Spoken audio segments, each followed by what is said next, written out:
자, 오늘 아침 뉴스 공장에 김현종 이재명 외교안보보좌관이 출연을 해서 얘기를 하는데, 얘기가 너무 흥미진진하고 하고 싶은 얘기도 너무 많았고, 김어준이 말을 끊지 않고 계속 웃으면서 듣고 있었던, 진짜 이거 제가 정리해 드립니다. 어떤 이야기들이 있었는지 못 보신 분들을 위해서 정리해 드립니다.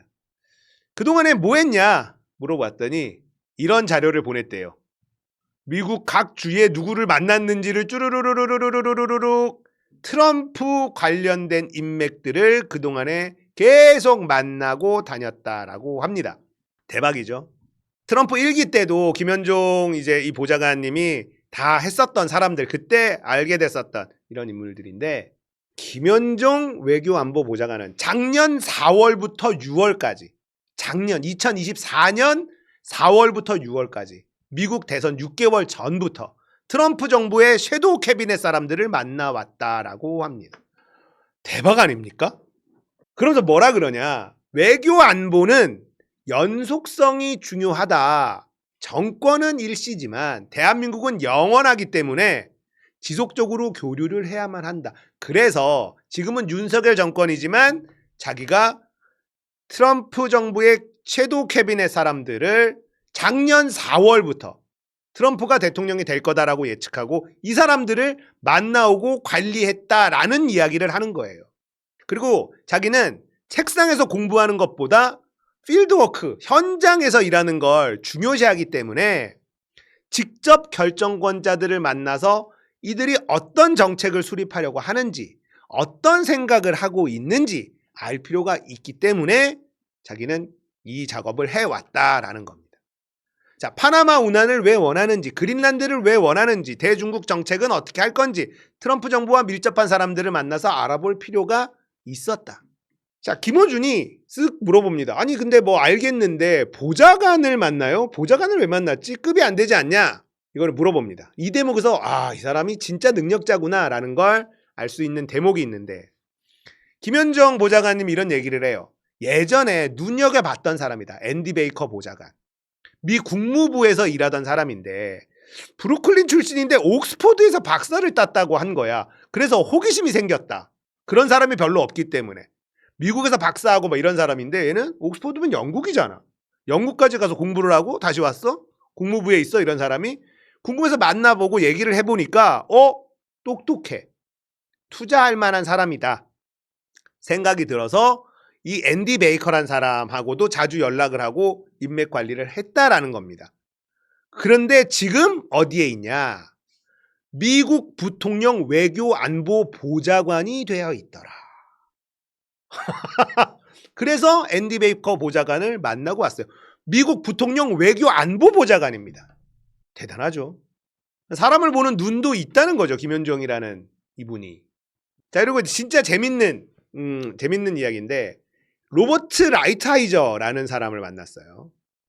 이 사람이 이제 한미 FTA 관련해서 재협상, 제재협상 이런 것들을 트럼프 1기 때 했었는데, 이때 이제 우리가 원하는 대로 잘 결과를 만들어낸 상대방이 누구냐? 로버트 라이트하이저라는 거예요.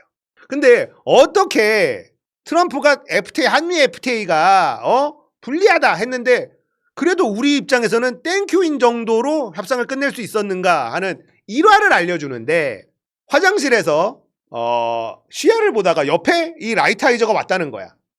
같이 시야를 보다가 좀 민망하잖아. 근데 말을 걸더라는 거야. 미국 야구 좋아하냐 물어보더래. 그래서 나 미국 좋아하는데 옛날에 워싱턴, 옛날 저 60년대 야구팀 워싱턴에 있었던 팀을 좋아하는데 그게 텍사스 레인저스로 바뀌어가지고 지금은 볼티모어 오리올스를 좋아한다. 이런 얘기를 한 거야. 1970년대 볼티모어 오리올스, 그때부터 볼티모어 오리올스 팬이다. 이렇게 얘기를 하니까 이 라이트하이저란 사람도 나도 오리올스 팬인데 이러면서 70년대 초에 20승 이상한 투수 3명이 있었던 거 알고 있냐? 이렇게 얘기하니까 김현종 이분이 팩트 체크를 잘해라. 그때 20승 이상한 투수가 4명 있었다. 뭔 소리냐? 그러면서 이름을 줄줄줄 얘기를 한 거예요. 그 순간에 FTA 제재 협상이 끝났다. 그러면서 하는 말이 협상은 미국 말을 잘할 필요가 있다. 자, 여기서 중요한 건 미국 말입니다. 영어가 아니라, 영어, 잉글리시가 아니라 미국 말. 이건 미국 사람들의 문화, 미국 사람들의 생각, 역사, 이런 것들을 다 잘 아는 말을 이야기하는 거예요. 그러니까 영어 잘하는 사람이 필요한 게 아니라 협상은, 미국과의 협상은 미국 말을 잘하는 사람이 필요하다라는 겁니다. 여기에서 진짜 이러면서 예를 들어주는데, 자, 미국인이 한국에 협상하러 왔어. 근데 한국에 있는 결정권자가 야구 좋아하냐, 한국 야구 좋아하냐 물어보면 나 산미 슈퍼스타즈 좋아한다. 그리고 30승한 장명부를 좋아한다 라고 얘기했다고 생각해봐라. 어떻게 되겠냐? 그 다음에 대화가 달라진다는 거예요. 생각해보니 장명부를 알아? 이건 얘기가 달라지는 거야. 지금의 뭐 이정우를 좋아해요, 뭐 손흥민을 좋아해요, 이게 아니라 장명부를 알고 최동원을 알고 막 이렇다고 생각을 해봐요. 장효조 얘기를 꺼내고 김일중 막 이런 얘기 꺼내봐봐. 얘기가 달라지는 거야. 그런데 김현종이 70년대 20승한 투수가 3명이 아니라 4명이라고 정정을 해주면서 그 투수 이름들을 쫙 읊어버리면 호감도가 완전히 달라지는 겁니다. 선동열, 최동원 같은 급이 아니야. 그건 다 알지. 그 급이 아니라 그냥 진짜 장명부로 들어가는 거예요. 진짜 장명부. 이거는 역사에 대한 관심, 애정, 이게 있다는 뜻이에요. 그 나라의 역사에 대한 애정이 있다는 거거든요. 그러면 호감도가 달라지는 겁니다. 깊이가 다르니까 호감도가 달라지고, 그러면서 FTA 제재 협상이 우리가 많이 손해보지 않는 선에서 잘 끝낼 수 있었다라는 이야기를 합니다. 이 이야기에 진짜 깜짝 놀랐죠. 자, 그러면서 이제 이런저런 질문을 하는데, 트럼프가 왜 전 세계에 관세 폭탄을 던지고 있느냐 물어보니까, 트럼프는 무역 적자를 없애고 일자리를 창출하고 싶어 하는데, 자, 그러면 돈이 필요하다. 전 세계 상대로 돈을 땡기려고 하는 거다. 누구한테 돈을 땡기냐? 경제 글로벌화로 인해서 혜택을 본 나라, 미군 주둔으로 안보 혜택을 본 나라에게 현금을 뜯어내야 된다고 생각하고 있다. 자, 그리고 미국 부채가 작년 기준 34조 달러예요. 보통 금리가 2% 정도 이자를 냈었는데 작년에는 3.3%였다는 겁니다. 작년에는 이자만 8,800억 달러예요. 미국 예산의 6분의 1입니다. 금리가 1% 내려갈 때 절약되는 돈이 3,450억 달러예요. 미국이 부채가 너무 많다 보니까 국채를 너무 많이 발행했어. 그러다 보니까 이 이자 비용이 어마어마하다. 금리를 낮추면 돈이 세이브 된다. 트럼프는 불황을 만들어서 금리를 내리고 이자 비용을 절약하고 싶다. 이 얘기 계속 나오죠. 트럼프가 고의로 관세를 던져서 불황을 만들고 있다. 이런 얘기가 지속적으로 있었고요. 이것 김현종 님도 이 얘기를 합니다. 외교안보 보좌관님도 이 얘기를 해요. 자, 트럼프의 계산법으로 관세를 거두는 돈이 연 한 6천억 달러. 금리 인하로 인해서 이자 절약된 돈이 1조 달러. 요 정도. 이러면은 우리가 부채를 줄일 수 있고 일자리를 만들 수 있다. 뭐 이겁니다. 하지만 트럼프의 계획대로 흘러가지가 않는다. 트럼프는 제조업을 미국으로 가져와서 일자리를 만들려고 합니다. 하지만 인건비가 높아진 나라가 제조업으로 일자리를 늘리는 게 어렵습니다. 게다가 미국의 제조업은 경쟁력이 떨어집니다. 예를 들어서 루이비통 공장이 있었는데 이걸 루이비통이 텍사스에 지었다는 거예요. 전 세계에 루이비통 공장이 있는데 거기 평균 불량률이 20%인데 텍사스 공장은 불량률이 40%라는 거예요. 미국의 제조업이 경쟁력이 떨어져요. 노조도 굉장히 세고요. 그런데 공장 짓는다 하면 되나? 쉽지 않습니다. 제조업이 다시 리쇼어링 하는 것 생각보다 어려운 일이고 시간도 많이 듭니다. 그리고 트럼프는 미국에 없는 게 국부펀드라고 생각한대요. 사우디의 국부펀드 뭐 이런 것들 있잖아요. 계획경제를 하려고 하는 3조 달러짜리 국부펀드를 만들어서 플로리다의 국유지를 사가지고 제조업 공장들, 리쇼어링. 미국을 떠났던 공장들 다시 돌아오게 만드는 걸 이제 리쇼어링이라고 하는데 리쇼어링을 할 계획을 세웠습니다. 그래서 무슨 돈으로 3조 달러짜리 3조 원이 아니라 3조 달러짜리 국부펀드를 만드냐라고 하니까 뭐라 그러냐? 찍어내면 돼. 그랬다고 해요. 찍어내서 3조 달러짜리 국부펀드 만들어서 플로리다에 남는 땅인데 거기 쫙 사서 거기다가 다시 돌아와라 공장들 혜택 줄게 이렇게 쫙 해서 일자리를 쫙 만든다. 이런 얘기를 하더라는 겁니다. 문제는 현실성이 많이 떨어진다는 점. 말은 좋은데 현실은 시궁창이라는 겁니다. 트럼프가 한국 조선업에 관심 많다고 언론에서 막 얘기하잖아요. 기회다 어쩌고저쩌고 하잖아요. 근데 트럼프가 얘기하는 건요. 우리나라 조선 회사가 미국에 와서 배를 만들라는 겁니다. 미국의 조선 회사를 인수해서 미국에서 배를 만들어야 돼요. 미국 법이 좀 있습니다. 미국에서 배를 만들라는 건데 그러면 우리나라 조선 회사 대우조선이나 이런 데가 미국에 가요. 그러면 미국에 있는 조선소를 인수해. 그 다음에 미국 노동자들을 고용해서 배를 만들면 우리나라에서 만드는 배 퀄리티가 나옵니까? 이런 거에 대해 계산 따위를 안 하고 있는 게 지금 트럼프 정부라는 거예요. 트럼프의 관세 정책이 난관에 봉착한 이유에 대해서 설명하는데 일단 중국의 보복 관세 조치를 예상하지 못했다. 한마디로 중국이 반항할 줄 몰랐다는 거야. 때리면 깨갱하고 일단 수구리만 할 줄 알았는데 중국이 우리도 보복 관세 해가지고 145, 125 서로 치고받고 하잖아요. 자, 중국이 보복 관세를 취할 수 있는 이유는 미국에 대한 연구가 되어 있었기 때문이다라고 해석을 합니다.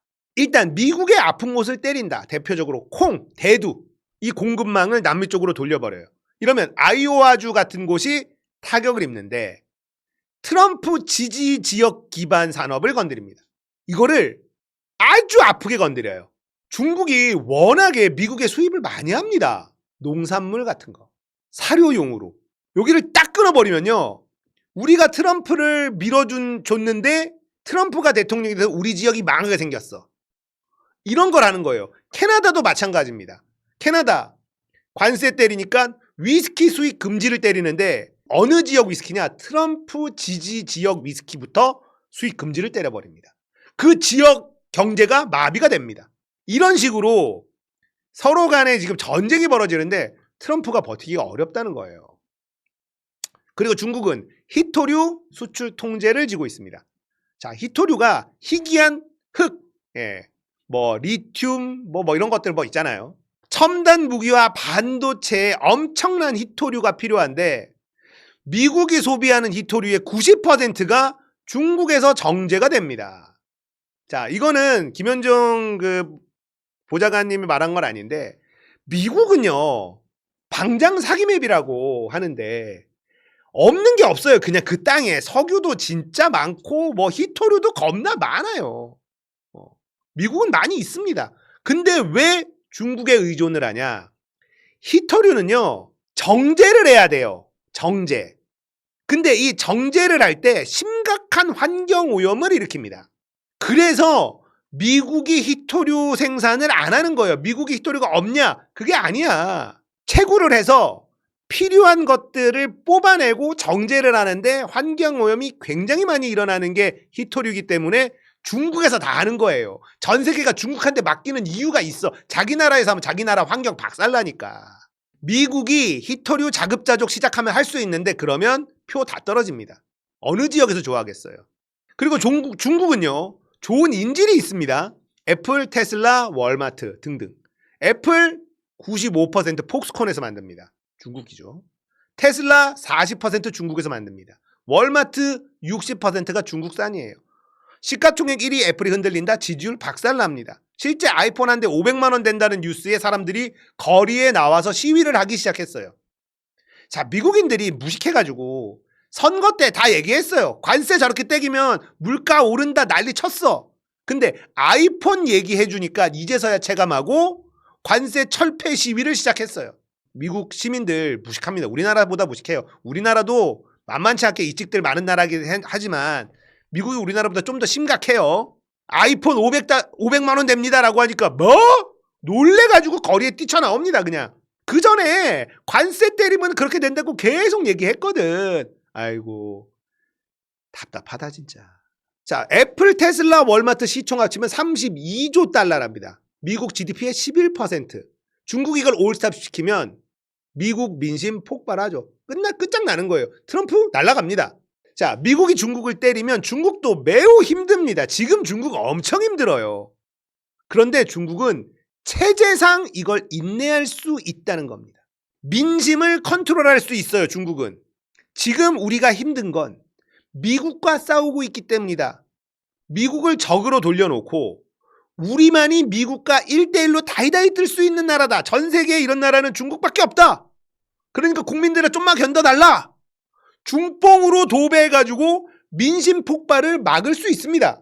실제로 지금 중국이 부동산 거품이 빠지면서 시진핑이 뭐 어쩔 수 없는 선택이긴 했는데 지금 장난이 아니에요. 일자리가 없고 어마무시합니다. 지금 중국에 대학 나와가지고 일자리가 없어서 뭘 해서 일해도 월급 30만 원. 우리나라 돈으로 월급 30만 원 받아요. 인류대에 나온 애들이. 근데 그런데도 일자리가 없어요. 민심 지금 장난 아니에요. 그런 상황인데 지금 미국하고 지금 싸우고 있으니까 더 힘들죠. 그런데 어떻게든 중뽕으로 밀어붙여가지고 민심 폭발을 막을 수가 있다. 독재 국가이기 때문에. 근데 미국은요. 민주주의와 언론의 자유가 보장된 나라입니다. 아이폰 500만 원 현실이 되면 대통령 내려와야 돼요. 진짜로 내려와야 됩니다. 이 체제의 차이 때문에 시간이 흐를수록 미국이 버틸 수가 없는 구조입니다. 지금은 치킨 게임을 하는 것처럼 보이지만 조만간 미국하고 중국은 물밑 협상을 합니다. 그래서 결과를 도출해낸다. 이거 못 버틴다라는 겁니다. 둘 다. 어떤 미국 대통령도 주식, 부동산, 일자리 이거 건드려서 성공한 적이 없다. 결국은 밑구녕으로 뒷구녕으로 다 협상하고 결과가 나온다. 자, 윤석열 정권에 대한 총평을 부탁을 했더니 대한민국을 움직이는 근간이 4가지인데 민주주의, 자본주의, 한미동맹 그리고 기독교적 가치관이 있다. 본인이 기독교인이라 자기는 그렇게 생각한다고 해요. 그리고 미국 전문가니까 미국도 사실 기독교적인 가치관으로 움직이는 나라니까 기독교적인 가치관 뭐 나쁜 건 아니죠. 근데 윤석열 정권은 이 4가지 근간을 모두 흔들었다. 그리고 국가 역량을 현저히 저하시켰다. 공무원들이 일을 안 하거나 일을 못하도록 만들었다. 무능해져 버렸고 예를 들면 트럼프가 우리에게 25% 관세를 때렸는데 산자부 장관이 선방했다고 말했다. 이유는 일본은 이시바가 트럼프를 만나고 24% 맞았는데 우리는 아무것도 안 했는데 25%를 맞았으니 선방했다는 거야. 이렇게 산자부 장관이 얘기를 했어요. 이게 얼마나 무능한 발언이냐 하면 25% 관세는요. FTA 체결국 중에 가장 높은 관세입니다. 우리나라는 한미 FTA 체결국이야. 근데도 25% 관세를 때렸어. 그러니까 공무원들이 너무 무능하다. 이 얘기를 합니다. 지금 미국이 한국과 먼저 협상하겠다고 나서는 건 동맹이라 혜택을 주는 게 아니라 상대하기 쉽기 때문이다. 협상은 항상 승자와 패자가 있는데 시간에 쫓겨서 졸속으로 결정해야 하는 쪽이 질 수밖에 없다. 협상은 반드시 반대급부가 있어야 된다. 그것도 가시적인 반대급부여야 한다. 미국 상원 의원 앞에 가서 연설하는 거나 캠프 데이비드에서 회의했다는 식의 상징적인 것 말고 실제 가시적인 성과가 있어야 된다는 거예요. 우리한테 실리가 있어야 된다. 이명박은 뭐 했어? 부시 만나고 카트 운전하면서 이게 성과라고 했습니다. 조중동에서 골프 카트 그거 운전 아무나 안 시켜준다면서 한국하고 미국하고 이렇게 친하다. 이거 막 대대적으로 보도하고 그랬어요. 이거 무슨 의미가 있냐 이거야. 롱롱 타임하고 이거 무슨 의미가 있냐고. 윤석열 정권은 아무것도 해내지 못했다는 겁니다. 그리고 본인이 하면 이렇게 안 하고 훨씬 잘한다 이 얘기를 한 거예요. 윤석열 정권은 이렇게 비판을 했습니다. 이재명을 양복 입은 글라데이터라고 말한 이유. 정치가 세상만사와 다 연결돼 있고 대한민국 대통령은 그냥 유능하면 안 된다. 매우 유능해야 한다. 글로벌 시장, 경제, 외교, 안보, 공급망 등 각 분야별로 아는 게 많아야 한다. 그런데 이재명은 습득력이 매우 빠르다. 열심히 살아온 사람만이 할 수 있는 일이다. 이재명 대표에게 보고서를 30번 올렸다. 보고서를 올리면 대화식으로 정리해서 질문과 답식으로 주고받으면서 일을 했었다라고 합니다. 그러니까 계속해서 지금 정세에 대해서 보고서를 올리고 이재명 대표가 모르는 부분이 있으면 궁금한 점에 질문을 보내면 다시 정리해가지고 또 보내고 이런 식으로 하면서 보고서를 30번 계속 올렸다는 거예요. 자, 그래서 예를 들어서 어떤 보고서를 올렸냐? 자, 집권하게 되면 연말까지 2025년 연말까지 참석해야 되는 국제회의가 7개 정도 있는데 유엔 총회가 9월에 있는데 우리가 의장국이라고 합니다. 우리가 의장국이면 우리가 회의를 진행해야 돼서 잘해야 되기도 하고 폼도 나는 부분이 있다. 그리고 캐나다의 G7이 있다.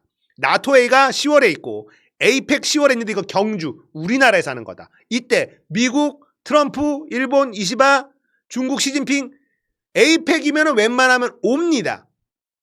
이거 다 오는데 이때 엄청나게 많은 외교 현안을 다 풀어야 된다. 10월에 있을 에이펙 경주가 우리한테는 진짜 중요하다.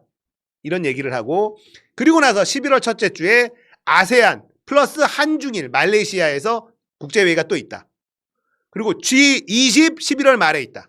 이러면서 이때 무엇은 어떤 의제를 가지고 누구와 협상을 하고 어떤 의제를 가지고 누가 풀어야 하고 이런 것들에 대해서 같이 주고받고 하면서 전략을 세웠다라는 거예요. 연말까지 국제회의에서 우리의 전략을 수립하고 그 내용을 이재명 대표와 문답 형식을 통해서 정리를 해왔다라고 한다는 겁니다. 이건 뭐야?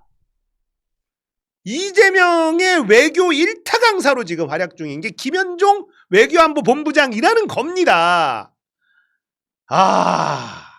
그리고 이재명 대표한테 G7에 가입하는 것에 대한 조언도 했다는데 G7에 들어가게 되면 국민들이 국뽕에 차서 좋아할 거다라고 합니다. 국뽕이라는 표현을 씁니다. 그래서 어떻게 하면 G7에 가입할 수 있는지, 가입하면 어떤 일이 일어나는지 이런 거에 대해서도 논의를 하고 이야기를 했다라고 합니다. 외교 현장에서 연설할 때 반드시 필요한 부분에 대해서도 보고서를 올렸고 외교에서 중요한 건 굶어 죽지 않고 맞아 죽지 않아야 되는 거다. 야, 이렇게 얘기하니까 마음에 확 와닿더라고. 굶어 죽으면 안 되고 맞아 죽으면 안 돼. 경제 살려야 되고 전쟁 나면 안 돼. 그게 외교 안보야. 이 노하우를 이야기해줬다.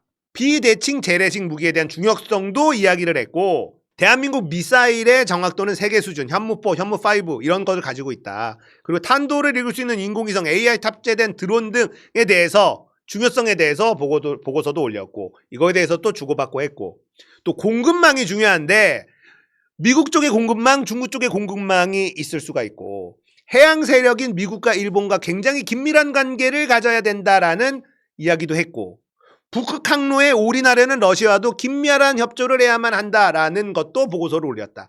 이재명 대표가 북극 항로를 얘기한 게 어쩌면 김현종 보좌관으로부터 출발한 내용일 가능성이 있다라는 겁니다. 김현종 이분이 굉장한 브레인이라는 걸, 굉장한 능력자라는 걸 알 수가 있습니다. 그리고 일본과의 관계 설정에 대해서 질문을 하시길래 일본과는 관계를 정말 잘 지내야 된다. 이분이 굉장히 실용적인 보수주의자예요. 이분은 한미동맹, 미국과의 관계가 정말 중요하고 일본과의 관계도 중요하다. 일본은 부품 소재가 강하기 때문에 우리의 이 첨단 무기들, 비대칭 재래식 첨단 무기들 여기에 일본 부품과 소재를 잘 활용해서 더 잘 만들어야 된다는 겁니다. 그래서 일본과 관계는 잘 지내야 된다. 감정적으로 지내서는 안 된다. 라는 게 김현종 보좌관의 생각이에요. 그리고 러시아의 관계 설정에 대해서도 전쟁 후에 러시아 관계가 시장이 굉장히 중요한데 러시아는 유럽도 미국도 싫다는 거예요. 지금 전후에 뭔가 이제 복구를 하고 이거를 또 경제를 살려야 될 거 아니야. 중국? 러시아 굉장히 싫어합니다. 중국도 러시아 싫어합니다. 그래서 러시아는 한국을 기다리고 있다는 거예요. 예전에 러시아 시장 우리가 많이 들어가 있는데 매력적이지가 않았다. 근데 지금은 달라졌다는 겁니다. 그래서 러시아의 관계 정말 중요하고 우리나라가 완전히 새로운 먹을거리 찾으러 들어갈 수 있는 시장이 러시아다. 그리고 기술 분야, AI, 반도체, 퀀텀, 양자 컴퓨터 이런 부분들의 기술을 쫓아가지 않으면, 확보하지 않으면 절대 선진국이 될 수 없다. 삭감된 R&D 예산 대폭 늘려야 되고 스타트업 회사에 대한 공격적으로 투자를 해야만 한다. 이런 부분들 얘기하고 정권이 바뀌면 압축 성장을 해야 한다. 국정 운영의 중요 포인트는 가속이다. 30년에 이룰 걸 5년 안에 해야 된다. 기업하기 좋은 나라를 만들어야 된다. 그러기 위해서는 배임죄 관련해서 대폭 개정을 하자. 배임죄에 이것저것 걸려서 자꾸 이 기업하기 어렵게 만들지 말자는 거예요. 상속세, 캐나다 제도 벤치마킹에서 돈 많은 사람들 들어오고 여기다 투자 많이 할 수 있도록 좀 만들자. 이거는 대표적인 부자들을 위한 정책들입니다. 민주당하고는 좀 결이 다르죠. 하지만 김현종은 이렇게 해야 된다고 얘기하는 거예요. 공무원들이 제대로 실력 발휘할 수 있게 정책감사, 이거는 윤석열 정권에서만 거의 했던 건데 전 정권에서 했었던 정책을 뒤져요. 왜 이렇게 했어? 실패했으면 그걸로 감옥 넣겠어. 이건 하면 안 된다는 겁니다. 이것도 좀 없애자. 그리고 저도 생각하는 게 뭐냐면 중대재해처벌법 있잖아요. 중대재해처벌법에 형사를 빼도 돼요.